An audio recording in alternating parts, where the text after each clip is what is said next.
Le dernier vrai truc qui nous a unlocké, c'est d'avoir compris qui on était. C'est d'avoir arrêté de dire ouais, on sait pas si on a un média, on a une marque. On dit non, c'est bon. On a une mission qui est claire, c'est d'être une marque positive qui s'étend le plus possible parce qu'on pense qu'on est une meilleure alternative aux marques historiques.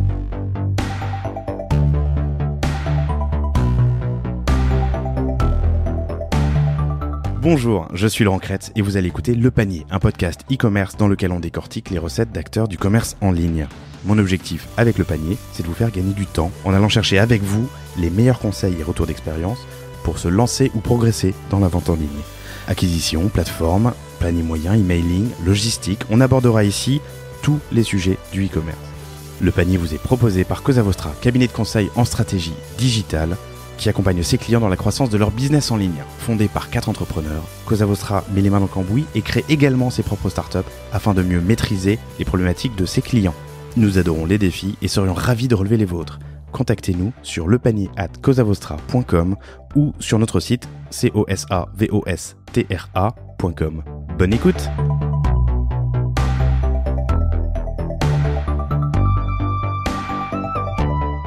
Bonjour à tous, je suis heureux de vous retrouver pour ce nouvel épisode du Panier. Aujourd'hui, je reçois Geoffrey Bruyère, CEO de Bonne Gueule, média de conseil en style et marque de vêtements pour hommes. Bonjour à tous, merci Laurent de m'avoir ici. Bienvenue, ça va bien ? Ouais, ça va super. Super. C'est un vendredi soir, donc comme dans toutes les boîtes, on s'ouvre une bière et on fait un petit podcast. Ce qui est le cas ce soir, mais ne le dites à personne. J'adore l'histoire de Bonne Gueule, un média qui a opéré une transformation e-commerce, et puis pas seulement mais commerce tout court d'ailleurs. Et c'est bien ce point que j'aimerais creuser avec toi aujourd'hui, dans la demi-heure qui vient. La fidélité de ta communauté quand tu passes d'un média à un vendeur, la transfo du message ou non d'ailleurs, l'honnêteté que tu te dois par rapport à ton audience.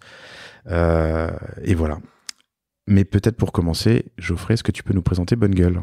Ok, avec plaisir. Alors, Bonne Gueule, à la base, c'est un blog de vêtements qui a été fondé en 2007 par mon associé et ami Benoît Vochtanka. Et à l'époque, quand on était jeune et qu'on lançait un média, aujourd'hui on le ferait peut-être plutôt sur YouTube ou sur Insta. À l'époque, c'était les forums et les blogs.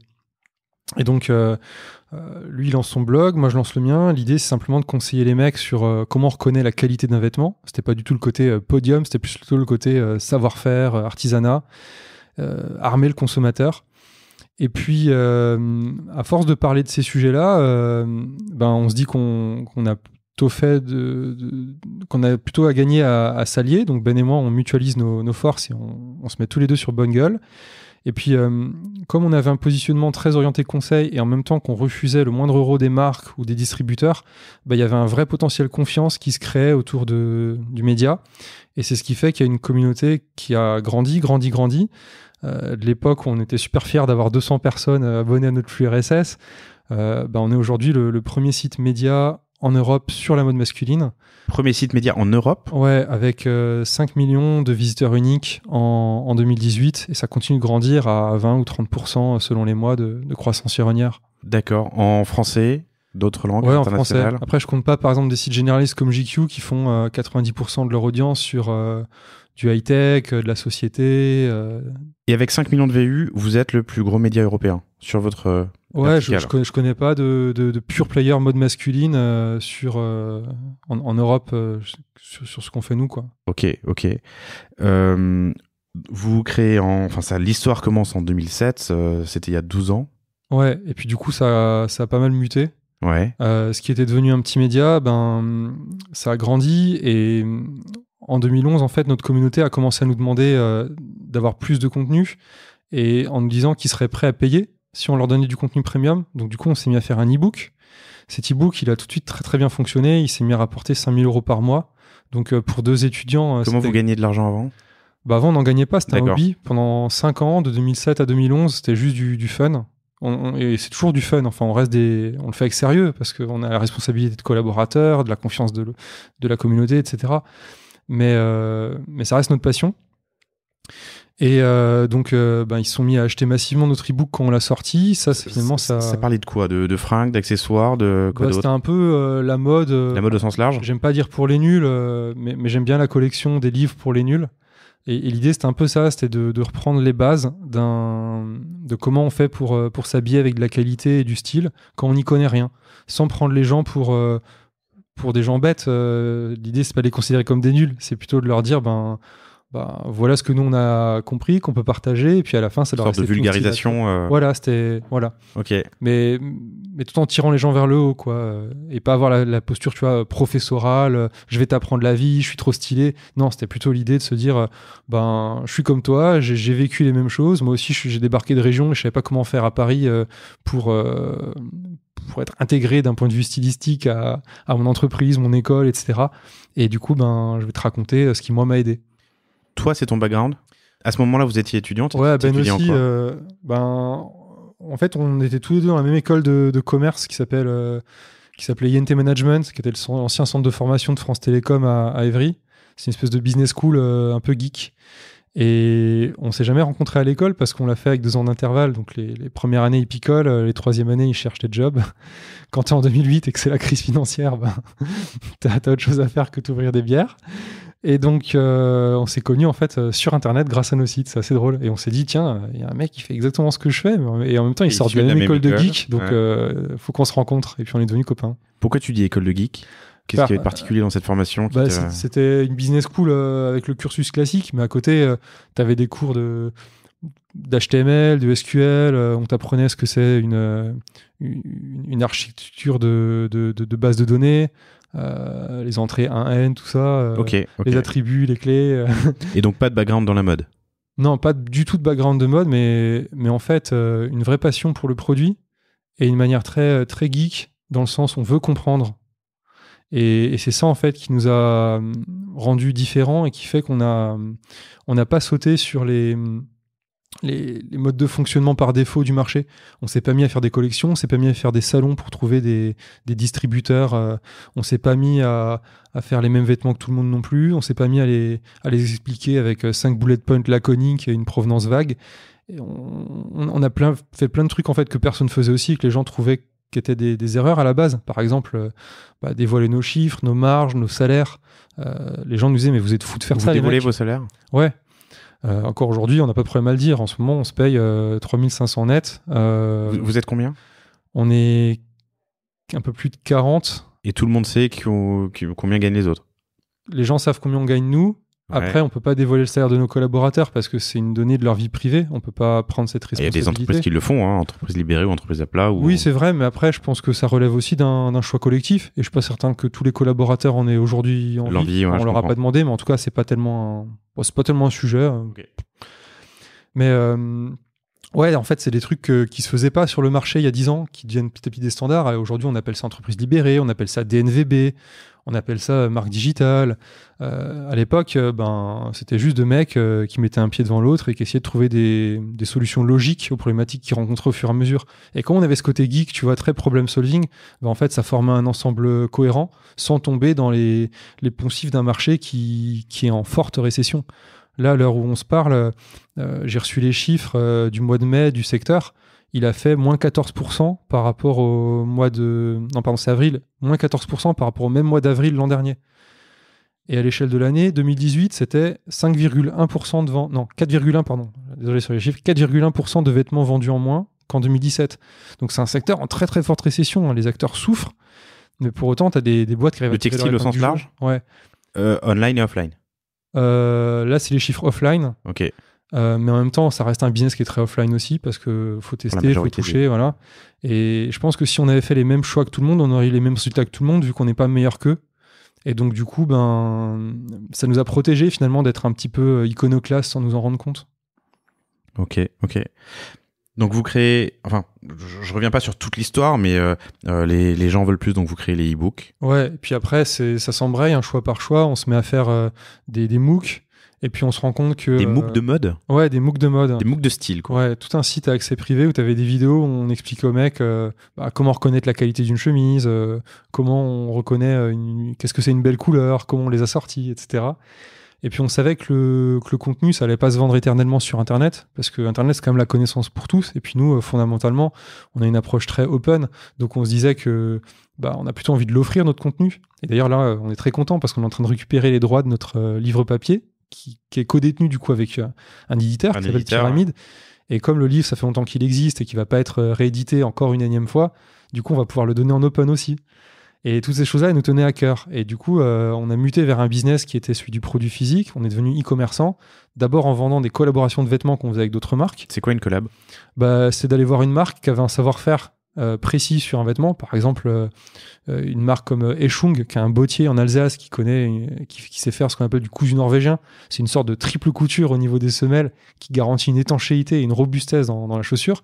Et de leur apporter notre vision du style à nous, parce qu'on englobe en fait celle de notre communauté, on sait ce qui va leur plaire, et du coup on coproduit un vêtement, nous on l'achète, la marque nous le vend, et nous on le distribue, et on le communique dessus.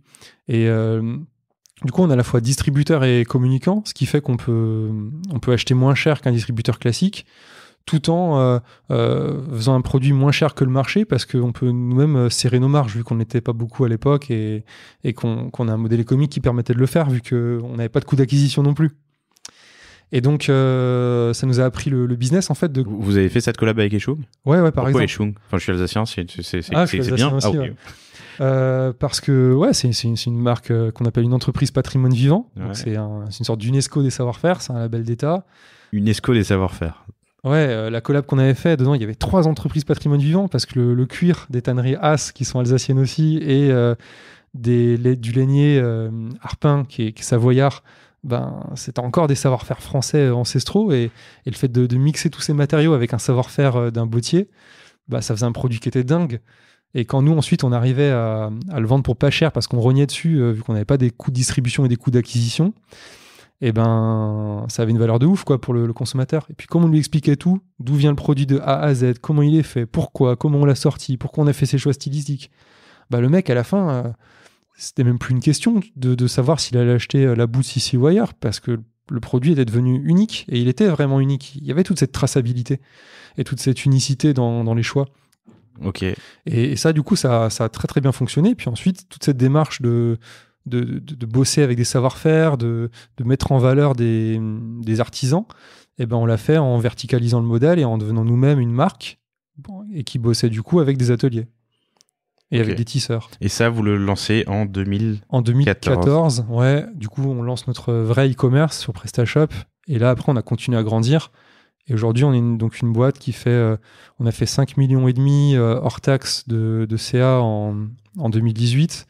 Et là, on est sur des croissances selon les mois, entre 60 et 90%, quoi.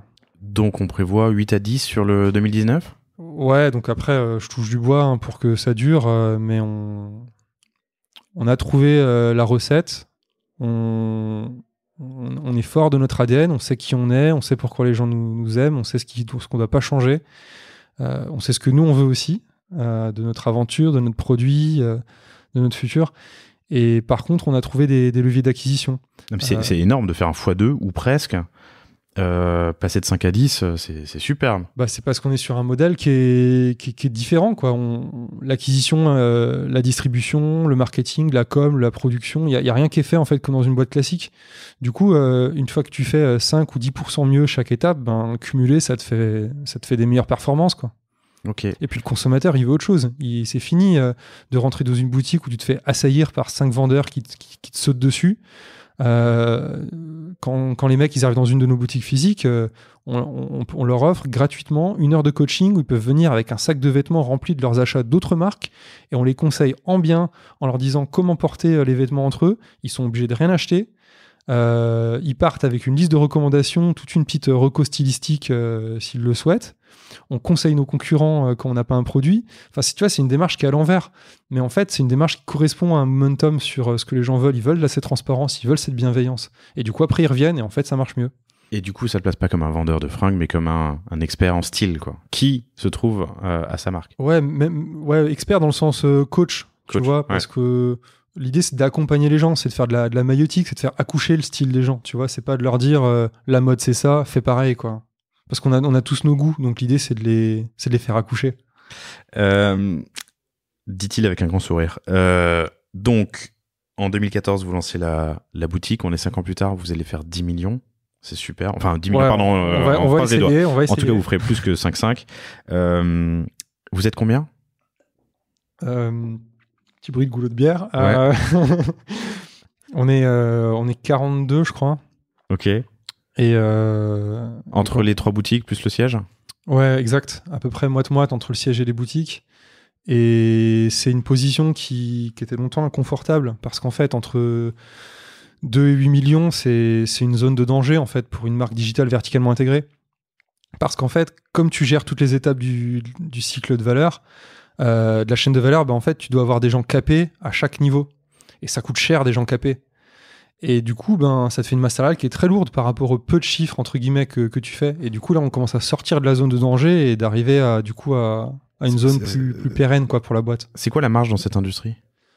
Elles sont très très élevées en fait parce que quand tu achètes un produit, en général, une marque, un truc qu'elle achète, je sais pas moi, 20 €, elle va le vendre x6, donc un truc comme 120 € TTC ou 150 € TTC. Quand tu as un acteur qui est des NVB, tu vois, qui arrive à compresser ses coûts, à vendre en direct, etc., tu arrives à tourner autour de 3 à peu près. Donc ce que tu achètes 20, tu vas le vendre 60. Ok. Et en fait, un x3 comme ça continue à être assez élevé dans l'esprit du consommateur, mais il faut pas oublier qu'il y a la TVA, donc déjà tu enlèves 20%. Mais ensuite, tu as des coûts de distribution qui sont importants parce que quand, par exemple, tu vends une chemise à 100 € sur ton site e-commerce, d'ailleurs, tu vas avoir 6,5 € de Colissimo, tu vas avoir 3-4 € de packaging et de frais de banque. Ensuite, tu vas avoir toujours 15-20% de taux de retour. Donc, du coup, quand tu offres les retours, tu offres le Colissimo du retour du mec, tu lui réenvoies la nouvelle taille. Donc, au final, tu as payé 3 Colissimo, 15-20%. un reconditionnement, 2 packaging. Ouais. 15-20% de taux de retour.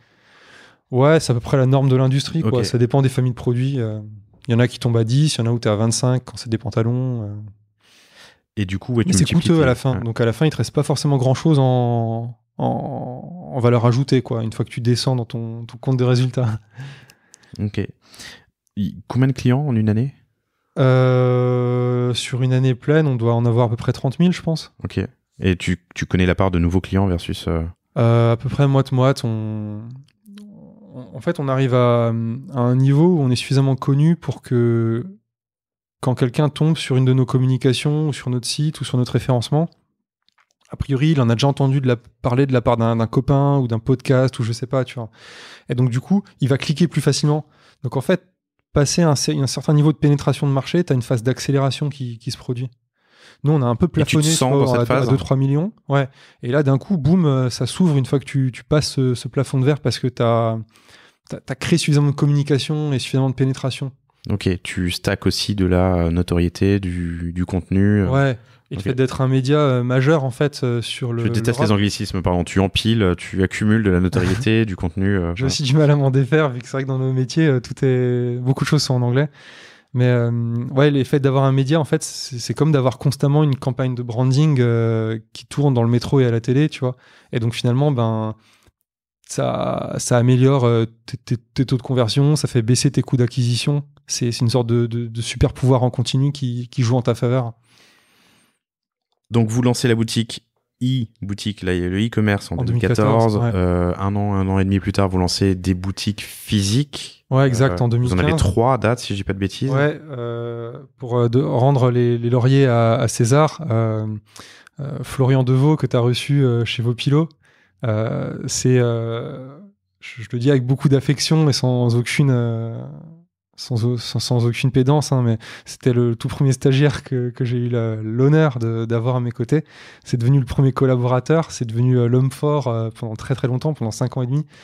Et c'est Flo qui à un moment m'a dit Geoffrey, là on a une cave, toi tu veux la louer, mais moi je pense qu'on devrait faire une boutique pour accueillir les gens. C'était une cave du Sentier qu'on avait récupérée parce que la boîte qui s'appelle L'Exception, avec qui à un moment on partageait les locaux, on avait pris d'autres, vu qu'on avait tout le monde avait grandi. Et lui il me dit ouais, faut absolument en faire un lieu d'accueil pour les lecteurs. Je fais mais Flo, tu te rends pas compte, on a besoin de ces sous, faut la louer la cave. Et je lui fais bon allez Flo, on tente le coup, peut-être t'as raison. Et Flo a eu bien raison parce que la cave du Sentier, elle s'est mise à accueillir beaucoup de monde, à faire beaucoup de chiffres d'affaires.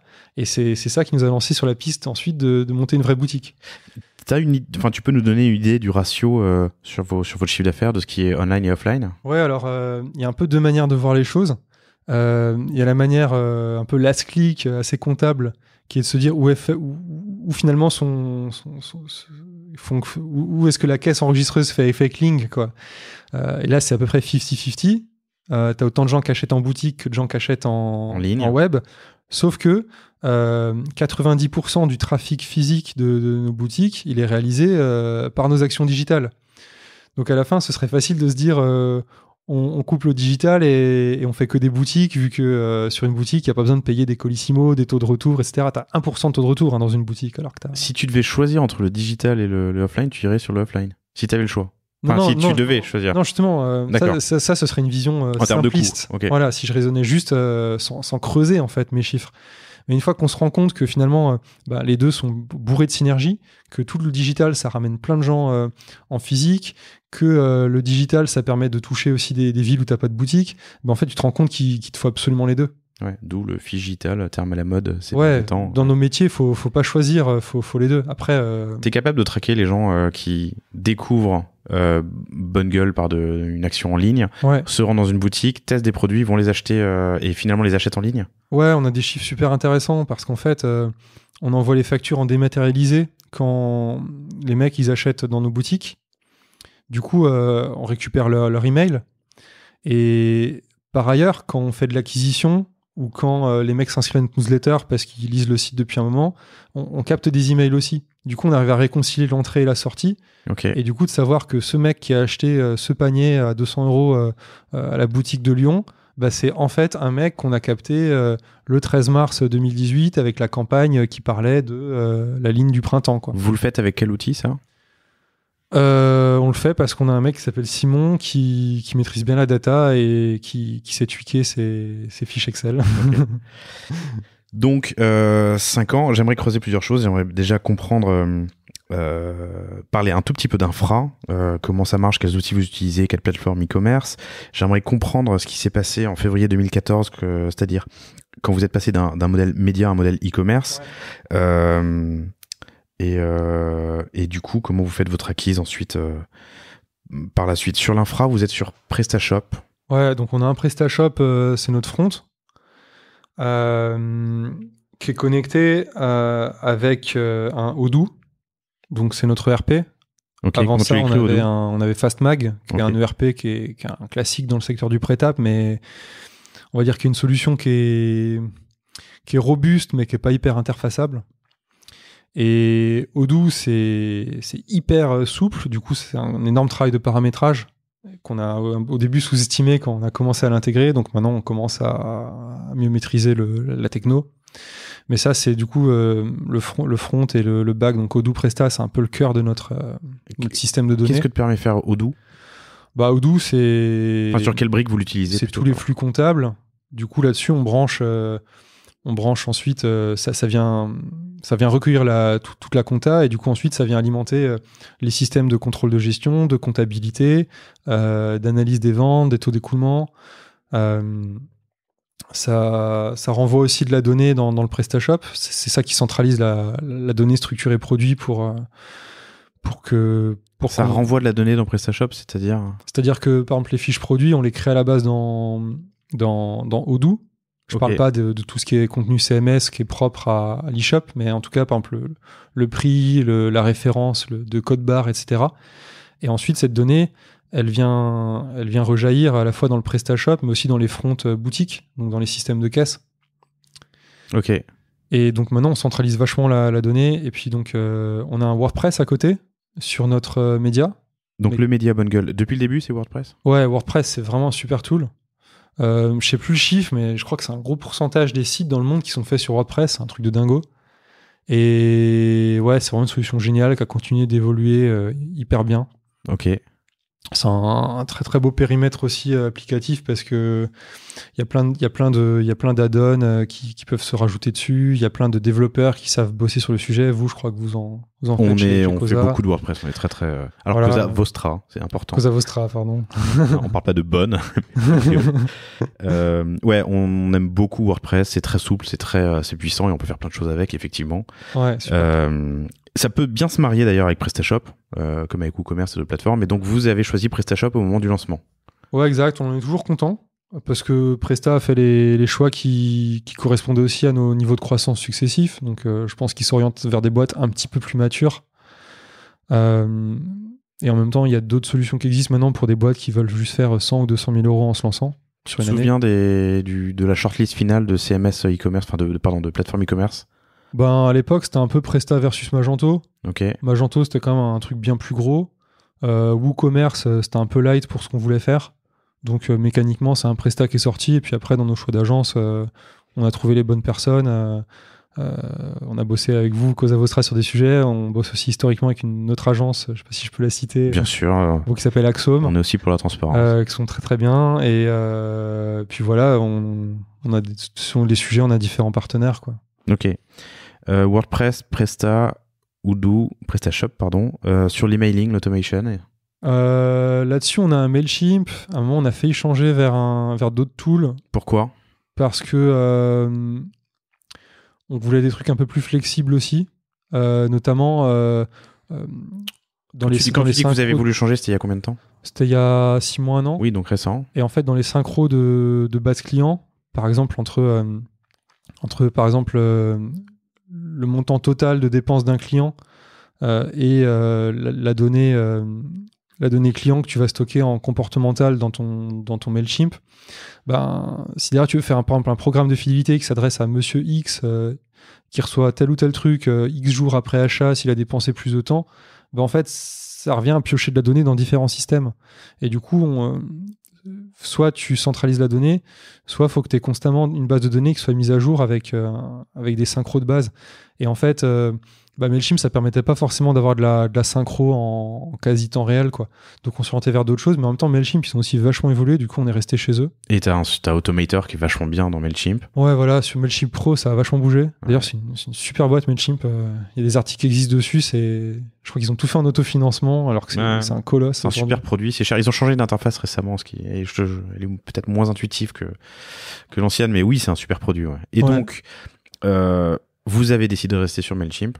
Ouais, après on a encore un périmètre applicatif un peu éclaté, mais on tend à le centraliser. Mais on a un petit plugin sur Presta qui est vachement bien, qui s'appelle ShoppingMind, et non Shopify, ShoppingMind, qui fait tout ce qui est trigger marketing, relance panier, anniversaire, etc. Donc ça, c'est un add-on sur PrestaShop. Ouais. Et le mail part avec Mailchimp. Qui est très propre. Là, on commence à réfléchir à intégrer Nosto. Donc c'est un moteur d'intelligence artificielle qui gère en fait automatiquement... Nosto ouais. Comment tu l'écris? Nosto. Par exemple, sur une page produit, quand tu as les autres produits qui peuvent... par exemple, si tu vends, je sais pas moi, un jean, on va peut-être te proposer des chemises. En fait, c'est Nosto qui gère ça.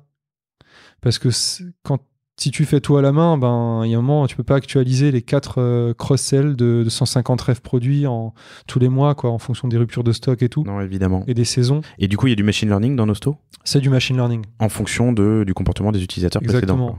En fonction des pages qu'ils ont visitées, de leur comportement d'achat, de l'analyse de mots-clés des pages. Et vous l'utilisez pas encore? On est en train de l'intégrer. Okay. Donc le choix est fait, c'est une question d'intégration. Ouais, on est dans les dernières négos, mais je sais que c'est un beau tool, on a envie de le tester. C'est une boîte française? Ouais, c'est une boîte française, ouais. Ok, très bien. Et en logistique? En logistique, on bosse avec un prestat qui s'appelle L4, qui est un gros logisticien. C'est un peu la grosse machine très précise où tu lui balances de la donnée très clean, et derrière eux, ils te font de la logistique à coût très faible, avec très peu d'erreurs. C'est de l'outil de précision, quoi, quand tu arrives à scaler. Okay. Et avant ça, on était chez une boîte qui s'appelait BDL, Bourgogne Direct Logistique. Et eux, ça convient bien à des boîtes un peu plus petites.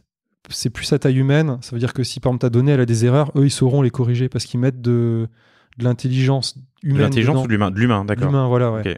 Voilà, non pas que L4 n'est pas intelligent, mais ça correspond à des... Oui, en termes de taille. Si tu as de la donnée clean, à un moment, tu veux un peu plus processer et industrialiser pour faire des économies. Mais en même temps, si tu y arrives trop tôt à des outils de précision et que ta donnée n'est pas encore clean, tu risques aussi de te prendre les pieds dans le tapis. Ça veut dire quoi, une donnée clean? C'est par exemple que tous tes produits, que ce soit des cartes cadeaux, des produits d'information, des produits physiques, etc., ils répondent à tous la même nomenclature dans le flux de données que tu envoies vers ton logisticien.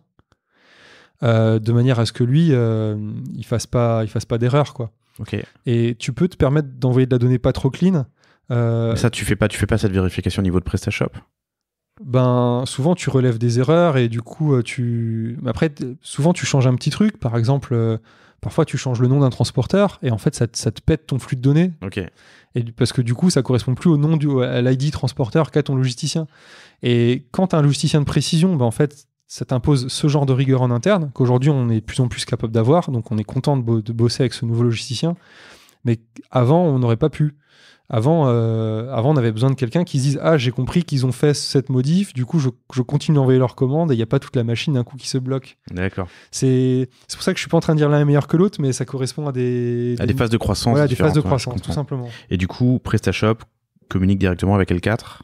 Non, c'est directement le RP en fait qui connecte avec avec L4. Okay. Ouais. Donc la donnée va de Presta vers Odoo qui l'envoie vers L4. Exactement. En fait, on développe un système de gestion qui est plus mature. Quoi. On arrête un petit peu ce que j'appelle le millefeuille applicatif. Quoi. On a moins de tools, mais qui font plus de choses, qui sont mieux paramétrés. On arrête les bricolages. Et alors ça, en termes de croissance, c'est une question qui est intéressante. Tu l'as dit tout à l'heure, centraliser, en tout cas limiter le nombre d'outils. Ouais. C'est un besoin que tu as ressenti au cours de votre croissance? C'est pas tant limité pour limiter, mais c'est limité pour standardiser, pour limiter nettoyer. Les frictions. Voilà, pour que tu centralises les infos, pour que t'aies pas par exemple 2 infos différentes à 2 endroits qui du coup vont créer des problèmes dans l'organisation. Tu vois, par exemple, si tu as un fichier qui tient à jour les prix des produits et qu'à côté t'as ton système qui les tient à jour aussi et que les deux connectent pas, quand ensuite par exemple t'as quelqu'un en boutique qui doit vérifier un jour un prix à la mano, tu vois, faut qu'il ait la même donnée partout, sinon il risque d'appliquer le mauvais prix. Enfin, c'est plein de petits exemples comme ça, et parfois ça peut faire des gros problèmes.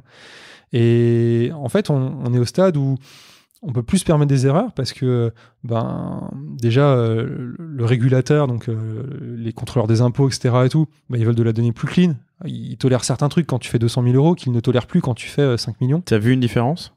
Ils sont plus présents, ils sont plus... Ouais, le commissaire aux comptes, par exemple, il nous demande plus de choses. Okay. Il y a plus de lois qui sont arrivées aussi. Le RGPD, ça demande un certain nombre de choses, de prouver que ta donnée elle est bien traitée, d'avoir des schémas de traitement de flux, d'avoir des audits que tu fais tous les ans sur tes flux de données. Enfin, c'est plein de petits trucs. Et en fait, si tu veux pouvoir gérer toute cette complexité, il faut que tu simplifies ton urbanisme en fait, des systèmes d'information. Ton urbanisme de systèmes d'information, ok. Et ouais. Et le deuxième truc, c'est que tu veux faire le moins en moins de choses à la main, parce que sinon, quand tu passeras de 5 à 10, tu vas devoir embaucher 1 ou 2 personnes de plus en service client, par exemple. Tu as plutôt envie que d'avoir des gens qui s'épanouissent parce qu'ils font des choses intelligentes, plutôt que d'avoir 3 personnes qui, du coup, te coûtent trop cher parce que tu en as 3 au lieu d'1, qui, en plus, se retrouvent à faire des choses qui pouvaient être automatisées par un meilleur système d'info. T'es branché process ? Ouais, faut tout automatiser, quoi. C'est plus facile à dire qu'à faire, parce que quand tu es une petite boîte qui en plus a une DNVB, donc qui doit automatiser chaque couche Digital Native Vertical Brand, donc une marque qui est uniquement digitale ou qui est née uniquement sur le digital. Ouais, exactement, c'est les Casper, les Bonne Gueule, les Cézanne, les Vopilo, etc. Et en fait, ton système, il est d'autant plus complexe que tu gères toute la chaîne de valeur.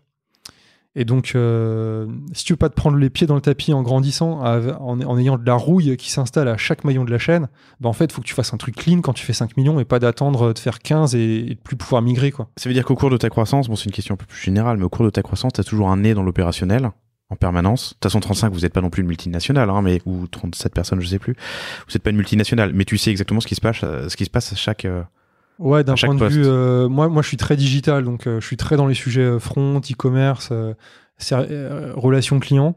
Ok. Et après, derrière, je structure d'autres gens qui sont très très bons sur les sujets logistiques, quoi. D'accord. PrestaShop, WordPress, Odoo, Mailchimp et Nosto peut-être. Ouais. Ça c'est pour la stack technique, L4 pour le logisticien, BDL avant. Super, on a à peu près fait le tour sur la partie infra. Du coup, maintenant, le sujet qui m'intéresse, le sujet suivant que j'aimerais aborder, c'est 2014. Vous êtes un média important. Ouais. Début 2014, vous êtes un média important, on vous fait confiance. Tu m'as dit un peu plus tôt que, peut-être avant qu'on commence l'entretien, mais pas de pub, pas d'affiliation. Non, il n'y en a jamais eu en 13 ans. Donc il n'y en a toujours pas. Il n'y en a toujours pas. Et vous lancez votre marque. Ouais. À ce moment-là, tu as quel niveau de trafic? Je pense qu'on devait avoir 2 millions de VU. 2 millions de À VU, vous êtes l'année. à 5, x2 et demi depuis, mais à l'époque, 2 millions de VU. Ouais, un truc comme ça. Tu te souviens du nombre d'abonnés email que vous aviez? On devait en avoir 50 000. Aujourd'hui, on doit en avoir 250, 300, un truc comme ça. Une croissance plus rapide sur l'email que sur le trafic. Ouais, c'est parce que aussi on a développé l'offre. Maintenant, on a un format de newsletter éditorial qui sort toutes les semaines, dont c'est pas moi qui l'a fait, mais je suis très fier de ce que font mes collègues à l'édito. Et je pense que quand tu as une belle offre, ça attire aussi la demande, quoi. Les gens s'inscrivent et restent. Donc vous êtes un petit peu agnostique en termes de marque, vous êtes des coachs en style, et du jour au lendemain, vous lancez votre marque. Ouais, et maintenant, on est une marque assumée en tant que telle, quoi. Ok. Comment réagit la communauté? Comment est-ce que tu l'as fait rester? Bien. Après, en fait, quand les gens ils tiennent à toi, surtout que quand t'es petit, t'es encore un peu leurs petites choses qu'ils ont découvert, qu'ils ont envie de garder petites et mignonnes, tu vois. Et ils se disent, j'ai peur qu'en grandissant, comme plein d'histoires parfois sur le marché, vous perdiez vos valeurs, vous perdiez votre proximité. Et du coup, il y a toujours, à chaque étape, 5-6 personnes qui, dans les commentaires, nous disent ouais, j'ai peur qu'il se passe ça, vous allez devenir comme ça. Nous, à chaque fois, simplement, on leur répond, on leur explique pourquoi on le fait. On revient toujours au pourquoi. Et on leur dit aussi, écoute, si depuis 5 ans, on a fait 3 étapes où, a priori, tu aurais pu nous dire la même chose et que la 4e, on l'a fait, il n'y a pas de raison que ça change, on va les garder, nos valeurs. Et maintenant, on peut leur dire, si au bout de 13 ans, on n'a pas changé, c'est qu'on ne changera pas. On changera pas. Ouais. Faites-nous un peu confiance. Et à côté de ces 5 personnes, tu as toujours 100, 200, 300 commentaires qui te disent, c'est cool les mecs, allez-y, on est contents. Et puis après, ce qu'on n'aime pas trop, c'est que souvent, il y a aussi certains commentaires qui sont liés à des valeurs qu'on ne partage pas. Par exemple, des gens qui nous disent « Oui, j'ai peur que demain, Bonne Gueule se soit connu par plus de monde et que je me sente moins edgy et trendsetter dans mes achats. » Et nous, on leur dit « Écoute, nous, notre truc, c'est de rendre le vêtement de qualité artisanal accessible à tous et de donner un choix responsable et stylé à un public le plus vaste possible. On n'a pas envie de faire un truc d'initié. Nous-mêmes, on débarque de Tours et de Mulhouse. On n'a pas envie de faire un machin pour les mecs du 2e arrondissement, quoi. Ok. Même si on y habite aujourd'hui.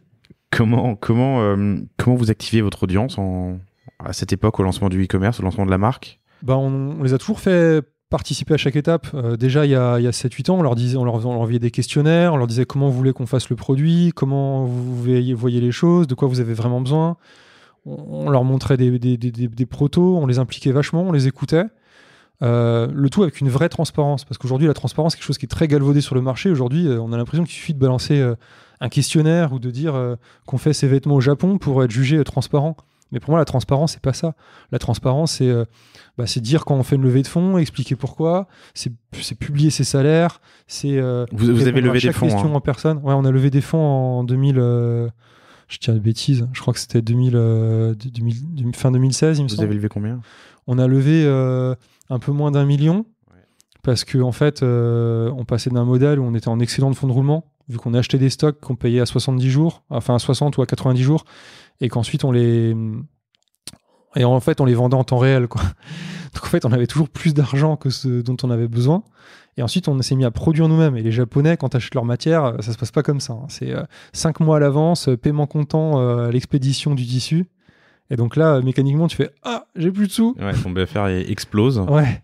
Et donc là, il a fallu lever. Et c'est cool parce qu'on avait déjà une super traction. Donc on a lâché à peu près 10% de notre capital avec des business angels géniaux. Par exemple, un ancien de Mars qui a fondé Ashoka aussi en France, qui est une association qui aide les entrepreneurs sociaux. Avec des gens aussi géniaux comme Nicolas Santivel, qui est le cofondateur pas le fondateur, mais le DG de Ami, qui arrive au tout début de l'aventure aux côtés de Alexandre Mathieusi, qui est un super créatif. Des gens de la tech aussi, comme Thierry Petit ou Cyril Vermeulen d'Au Féminin. Ok. Et en fait, ces gens, énormément de bienveillance.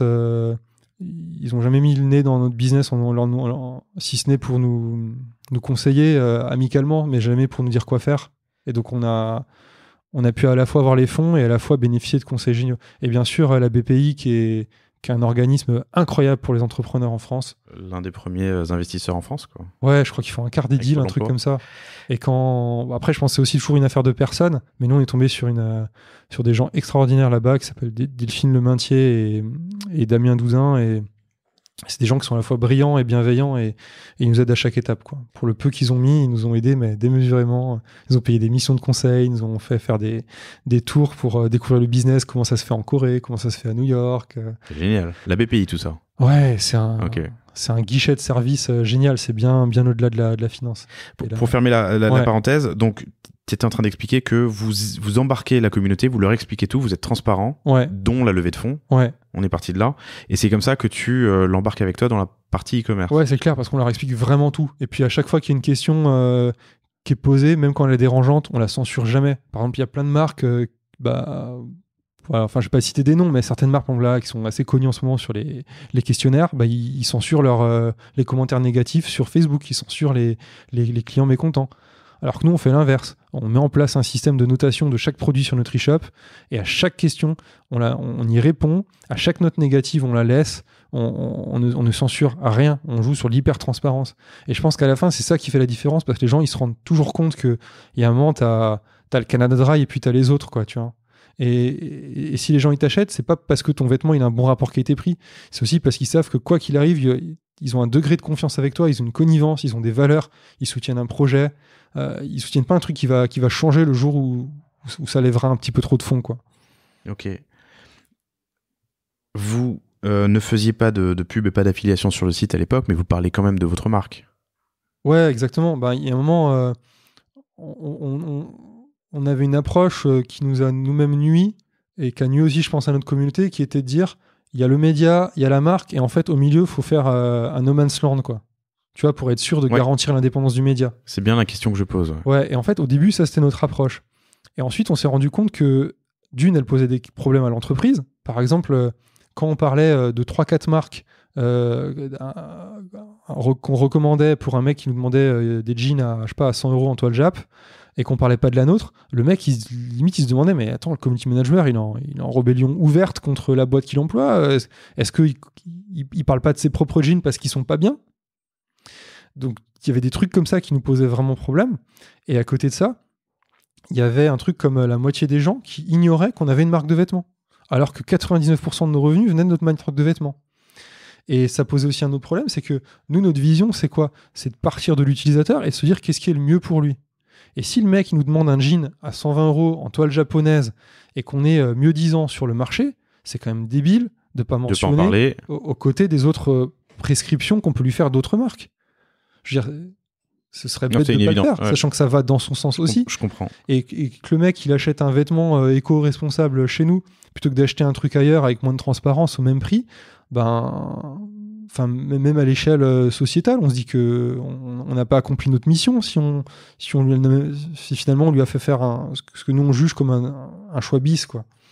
Donc maintenant on est plus en train de faire des ponts quand ils sont de bonne aloi, quoi, quand ça fait sens pour l'utilisateur. Maintenant 2019 ou maintenant dès l'époque Depuis 1 an et demi, 2 ans. Ouais. Ok.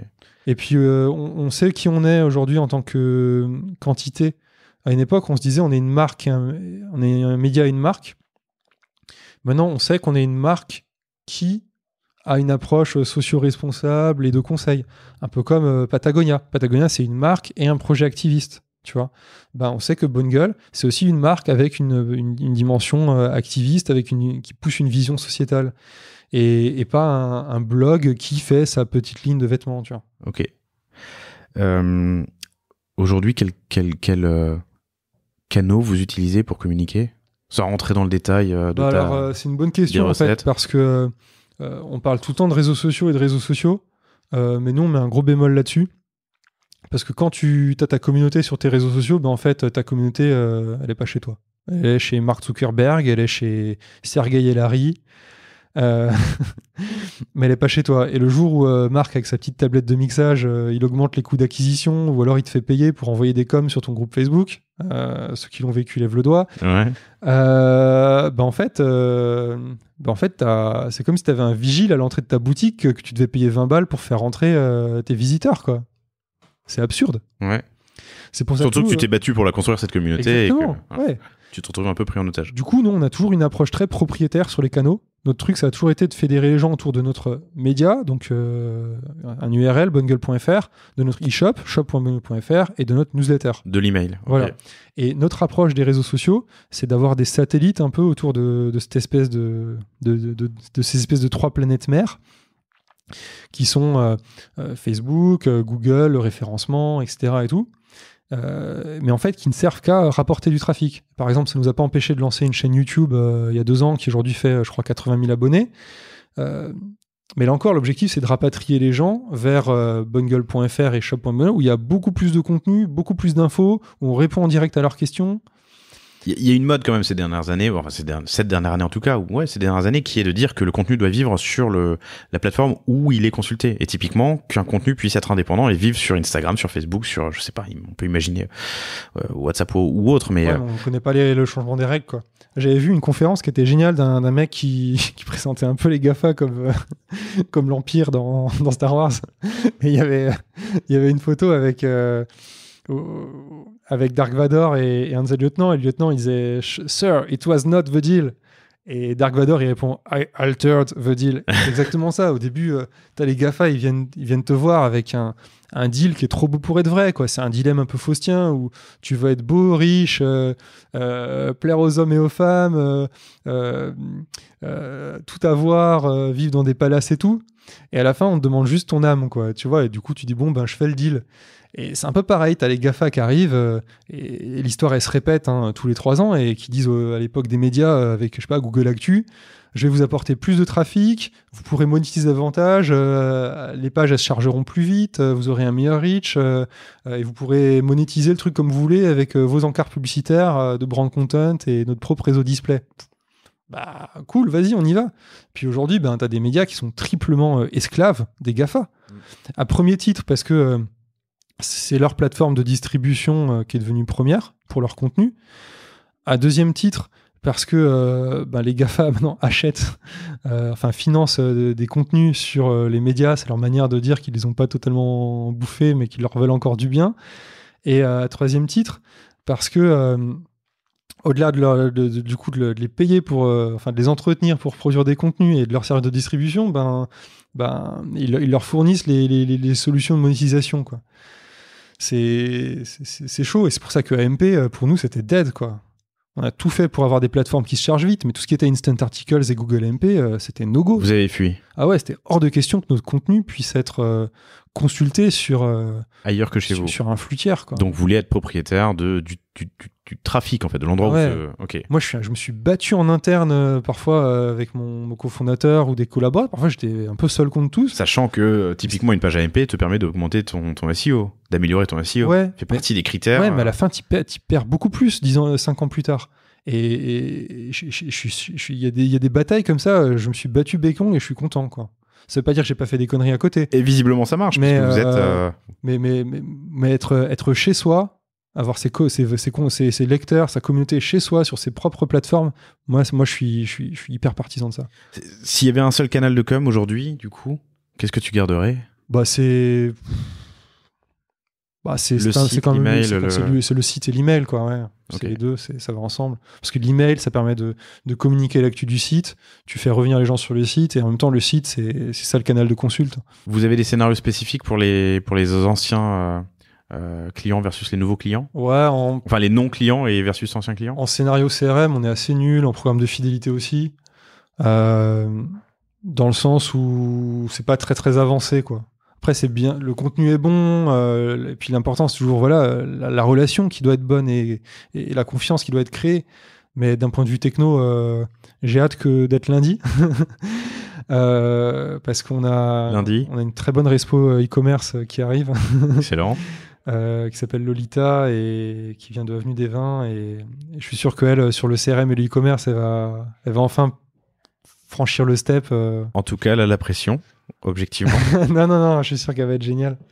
Mais c'est juste qu'avant, on avait déjà un Respo e-commerce, mais il avait 3 casquettes, alors que là, maintenant, on dispatche mieux les casquettes entre plus de personnes, et donc du coup, ça permet d'approfondir, quoi, de se mettre à niveau. C'est quoi les KPI que tu as au coin de l'œil en permanence? D'un point de vue e-commerce ou d'un point de vue DG? E-commerce. D'un point de vue e-commerce, c'est le ROAS. Donc, le Return on ad spend, donc le retour sur investissement si versus... on met 1 euro dans la machine, combien il y en a qui sortent dans les 28 jours? Dans les 28 jours. Ouais, parce que c'est la durée de vie du cookie, quoi. Okay. Nous, on a des ROAS qui sont sur des durées longues. Et encore, on sait que la plupart des gens, ils achètent après le 28e jour. Okay. Donc, en fait, ça nous fait une grosse marge d'erreur, quoi. Mais... donc, il y a ça. Il y a le taux de traitement des réponses de SAV, le taux de satisfaction, le NPS. Le taux de traitement ou le temps de traitement, tu l'as dit? Le temps de traitement. Le temps de traitement, ok. Ouais, c'est genre combien on a un indicateur, c'est combien de réponses sont traitées dans la journée ouvrée. L'indicateur maître dans tout, que ce soit au niveau DG, e-commerce, boutique, partout et tout, c'est le NPS chez nous. Donc le Net Promoter Score. C'est en gros, c'est la fameuse question, recommanderiez-vous Bonne Gueule à un ami ou un proche? Ça, c'est le KPI. C'est notre KPI maître. Ok. C'est même devant le chiffre du mois, quoi, tu vois. Ok. Et en fait, les gens, ils notent entre 1 et 10 leur capacité à recommander Bonne Gueule. C'est ta seule entrée de data, cette question-là. Il y a pas d'autre moyen de trouver, de calculer ton NPS pour Bonne Gueule. Non, c'est la question maître. Okay. En fait, c'est une question qui a été vachement bossée par des chercheurs en psychosocial et tout, et ils se sont rendus compte que ce qui traduit mieux ta satisfaction, c'est ta capacité à recommander le business à tes proches, quoi, tu vois. C'est le truc ultime, quoi, tu vois. Tu vas pas recommander des trucs à des gens que t'aimes. Mais donc c'est là-dessus, c'est le KPI maître dont découle exactement action et décision. Ouais, et en fait, c'est calculé de la manière suivante, c'est que tu prends les mecs qui mettent 9 ou 10, donc ce qu'on appelle les ambassadeurs, ouais. Et tu soustrais les détracteurs qui ont mis 5 ou moins. Et à la fin, ça te fait un scoring. Et en moyenne, quand tu es dans les 20 ou 30, c'est considéré comme un bon score. Dans la mode, souvent, c'est à peu près autour de ça. Et nous, on oscille entre 90 et 95. Ok. Donc en fait, c'est au même niveau que Tesla, comme des boîtes comme ça. Excellent. Et on est obsédé de ça. On fait tout pour. Le moindre mec qui met 8 ou 9 et qui nous donne pas la raison, on appelle pour savoir pourquoi, qu'est-ce qu'on aurait pu mieux faire. Pas pour, on n'essaie pas du tout de le convaincre de changer, parce que de toute façon, il peut pas changer. Mais on le moindre mec qui moins que... Le moindre mec qui est pas totalement satisfait, ouais. On essaie de savoir pourquoi. Ok. Parce qu'on se dit qu'il y a toujours un truc qu'on aurait pu faire mieux, qu'on aurait pu corriger, ou il y a peut-être un truc en plus qu'on pourrait le faire pour que même si la note va pas changer, au moins dans sa tête il repasse à 10, tu vois. Okay. Et du coup il en parle en mieux autour de lui. Et en fait on fait tout à travers à ça. Et en fait ce qui est génial, c'est que c'est pas seulement un truc qui te permet d'être user-centric, c'est aussi quelque chose qui te permet d'être synchro entre le discours que tu as en interne par rapport à tes collaborateurs, que tu embarques autour d'une mission, d'aider les gens à se sentir bien dans leurs vêtements, à changer le marché, à donner une mode plus positive, plus éco-responsable, parce que la mode c'est quand même un secteur de merde, hein, c'est deuxième pollueur de la planète. Hein. Deuxième ? Ouais, après l'industrie, je crois, de transformation pétrolière. Okay. C'est parce que la mode, beaucoup d'engrais, beaucoup de consommation d'eau, du pétrole, beaucoup de supply chain, ouais. Parce que le coton, il n'est pas fabriqué en Europe, hein, on n'a pas les climats pour. Beaucoup de conditions sociales déplorables, que ce soit les usines qui s'écroulent au Bangladesh ou que ce soit les ouvriers du jean qui chopent la silicose quand ils font le sablage des jeans pour faire les délavages. C'est une cochonnerie cette industrie, tu vois. Et donc du coup, quand tu as le NPS, tu vois, qui est vraiment de rendre les gens contents, heureux, fiers de ce qu'ils portent et tout, et en même temps quand en interne c'est aussi ça que tu montres, t'as pas t'as pas une sorte d'opposition de valeur entre le discours interne et externe, et ce qui fait que les gens en interne ils vont vraiment te suivre, et que ton discours ils vont aussi se sentir légitimes quand ils le répètent à leurs clients ou à leurs proches, et c'est ce qui fait que t'as une boîte qui sonne vraie. Ok. Et en fait, une boîte qui se contenterait, tu vois, d'avoir des belles pages de vente socio-éco-responsables avec telle ou telle cause qu'on s'est mis en tête parce que c'était facile d'offrir, de planter des arbres à chaque machin vendu et tout. En fait, si derrière, t'as pas un vrai truc en interne, à la fin, les gens le sentent. Tu vois, on sent qu'il y a espèce de dissonance, quoi, tu vois, cognitive. Et c'est pour ça que le NPS, c'est au-delà de la satisfaction client. C'est ce qui fait que la magie. C'est presque l'ADN de ton entreprise et la passion, comment tu communiques ta passion. C'est la santé, la vérité de ton ADN, quoi. Tu vois. Une dernière question sur cette transformation de médias à médias et e-commerçants. Sur ces 4 dernières années, ça a été quoi le tipping point du développement? À quel moment il y a eu un déclic, s'il y a eu? Peut-être que le déclic était immédiat, mais j'imagine que tu as senti une accélération, et on en a parlé tout à l'heure. Et est-ce que tu peux revenir dessus? Je dirais qu'il y en a eu plusieurs, à mon avis, qui sont communs à pas mal de boîtes. En fait, Bonne Gueule, c'est une boîte qui a... On a la chance d'avoir une communauté très, très fidèle parce qu'on a longtemps été un hobby et du coup, finalement, on a directement commencé avec un super pouvoir, quoi, qui était notre communauté. Donc, à partir de là, ça pouvait difficilement mal se passer, sauf si on était trop gourmand ou qu'on partait en live, tu vois. Mais après, du coup, il n'y a pas eu des étapes vraiment hyper difficiles, mais par contre, il y a eu des étapes d'accélérateur où on a unlocké, tu vois, on a déverrouillé des étapes de croissance. La première, ça a été de trouver le modèle DNVB. Une fois qu'on a eu nos propres vêtements, nos propres canaux, notre propre média, et que tout ça, on a réussi à le faire fonctionner en synergie. Avec en plus des boutiques physiques, bim, il s'est passé une magie. Il y a plein de synergies qui sont mises à apparaître. Donc ça, c'était le premier truc, c'est quand on a rassemblé les dernières pièces du puzzle. 2015-2016. Ouais. Fin 2015. Le deuxième truc qui a été hyper important, il y en a eu 2 du coup. C'est les 2 moments où on a entre guillemets, c'est pas qu'on a changé l'équipe, mais c'est que toute la première génération, qui étaient des gens qui avaient fait 1, voire 2, voire 3 stages chez Bonne Gueule, et ensuite 2-3 ans de CDI, il y a un moment où ils avaient besoin d'autres expériences pour continuer à évoluer et à apprendre. Et en même temps, la boîte, elle avait besoin de personnes qui venaient de compétences de l'extérieur aussi. Du coup, quand cette première génération, ça s'est fait quasiment en un an. D'un coup, boum, il y a toute l'équipe qui a muté. Et sauf Flo, Florian Deveau Philo.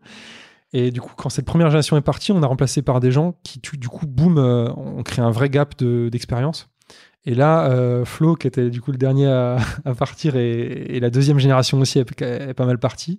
Là, on a une 3e génération avec des mecs super capés qui sont ce qu'on peut appeler des profils stars sur le marché. Parce que tu as les moyens, parce que tu sais ce dont tu as besoin, ouais, parce que tu peux attirer et recruter. Parce qu'ils croient au business, qu'ils croient à l'âme du truc aussi, ils sont clients, ils sont lecteurs depuis de longue date. Enfin, tu vois, il y a tout qui se goupille dans leur tête, il y a tout qui s'aligne. L'alignement leur projet des de vie aussi. Ouais.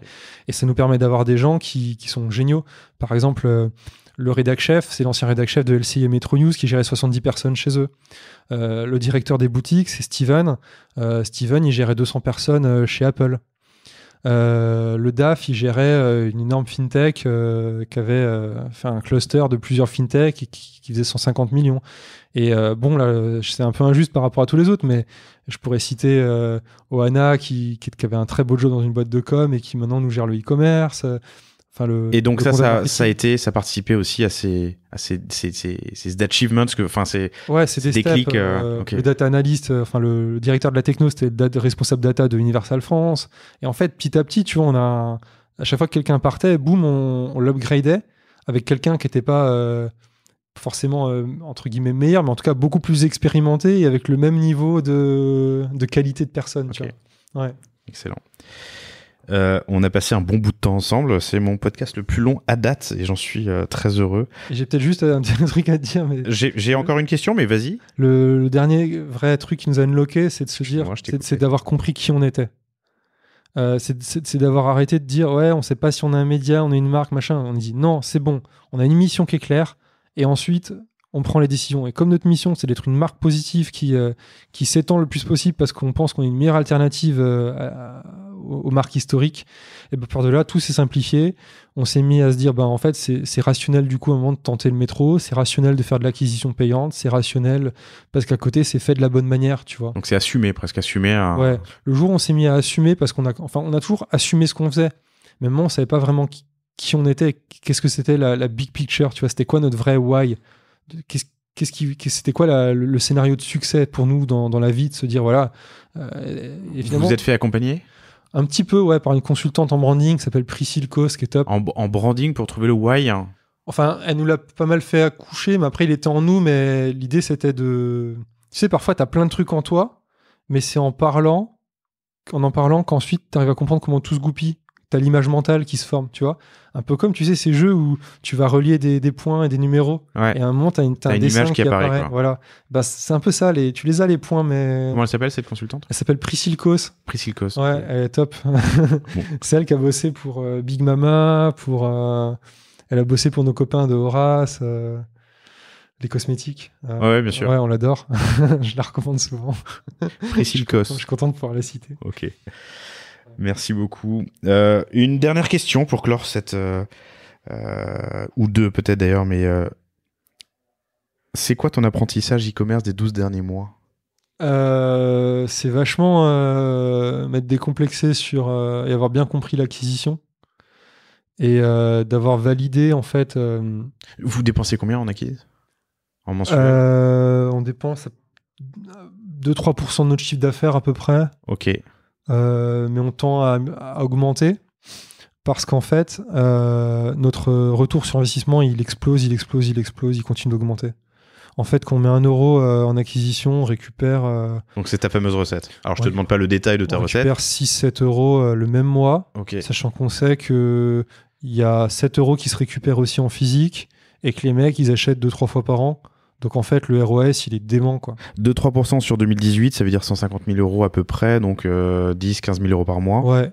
Je suis proche de la vérité? Ouais, c'est costaud. Ok.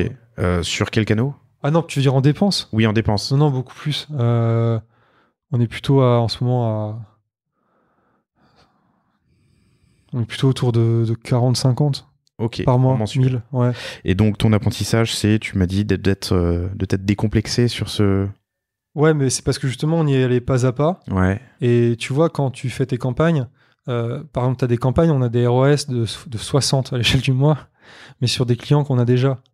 Et tu vois, ça pourrait être tentant de se dire, tu doubles le montant que tu investis sur ces cibles-là, mais en fait, tu fais de l'overkill. Tu vois, tu saoules les gens. Ouais.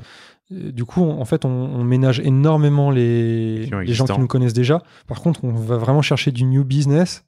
Donc, sur les gens qui nous connaissent pas, c'est là-dessus qu'on oriente et on a quand même de la très bonne acquisition. 50% de tes clients, hein, c'est ce que tu m'as dit tout à l'heure, sont des nouveaux clients. Ouais. Ok.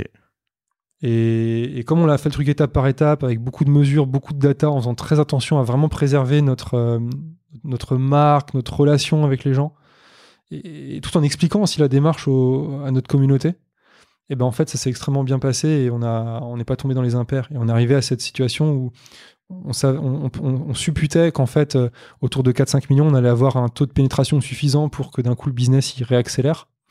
Et en fait, là, on voit qu'il se passe. Et du coup, c'est un peu ça mon learning, c'est que passer un certain taux de pénétration et suffisamment de data pour en fait mesurer tes actions, tu commences à être à un niveau où tout devient plus facile et où tu sais pourquoi ça fonctionne. Okay. Et quand tu as les deux à la fois, et en fait, tu sais que d'un coup, tu es dans ton Faucon Millenium et tu fais la vitesse éclair et que d'un coup, tu arrives au step suivant. Voilà, ce qui ne veut pas dire que ça va nous emmener sans encombre à 50 millions, mais on sait que les 10, ce ne sera pas un problème, quoi. Ok, super. On aura peut-être sans doute d'autres plateformes de verre, mais en tout cas, on sait qu'on en a franchi un. Geoffrey, merci énormément. Tu nous as partagé pas mal de choses. Merci de m'avoir eu. Transparence, c'était super. Et bonne gueule sur Internet, c'est ça, bonnegueule.fr. Et merci beaucoup pour ton temps. Merci Laurent. À bientôt. À bientôt tout le monde. Merci d'avoir écouté cet épisode du panier, j'espère qu'il vous a plu. Si c'est le cas, n'hésitez pas à le faire connaître autour de vous. Vous pouvez le noter et laisser un commentaire sympathique sur Apple Podcast ou votre plateforme de podcast de prédilection, ça nous aide à remonter dans les classements. Vous pouvez aussi partager le panier autour de vous par email, sur les réseaux ou un dîner, c'est ce qui nous aide le plus.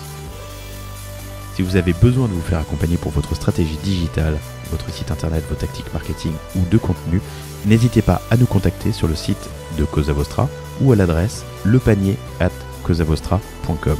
À bientôt.